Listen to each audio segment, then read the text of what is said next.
Hi అండి. మీరు తిరుపతి వెళ్ళడానికి ప్లాన్ చేస్తున్నారా? కానీ టికెట్స్ లేవా దేవుడి దర్శనానికి?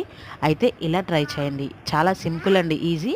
అంటే ఇది మీ లక్ మీద బేస్ అయి ఉంటది. వస్తే ఐయామ్ సో హ్యాపీ. లేదు అనుకుంటే ఫ్రీ దర్శనానికే వెళ్ళాల్సి ఉంటది. ఇది ఏంటంటే తెలియని వాళ్ళకి నేను చెప్పాలి అని అనుకుంటున్నా. మేము యూజ్ చేసుకున్నాం. అలానే మీరు కూడా యూజ్ చేసుకోవాలని. రీసెంట్లీ నేను తిరుపతి వెళ్ళాను కదా! వెళ్ళేటప్పుడు నాకు ఇది తెలిసింది. ఏం లేదు గాయ్స్, రైల్వే స్టేషన్ దిగగానే మనకి పక్కనే విష్ణు నివాసం అని ఉంటుంది. అందులోని టోకెన్స్ ఇస్తారు. ఆ టోకెన్స్ ఒక్కసారికి 16,000 టోకెన్స్ ఇస్తారు, లేదా 20,000 టోకెన్స్ ఇస్తారు. ఈ 20,000 16,000 టోకెన్స్ అయిపోతే మనం ఏం చేయలేం. ఈలోపే మనం వెళ్తే మనకి లక్కీగా దర్శనం అనేది దొరుకుతుంది. ఈ టోకెన్స్లో మనకి ఫ్రీ లడ్డు ఇస్తారు.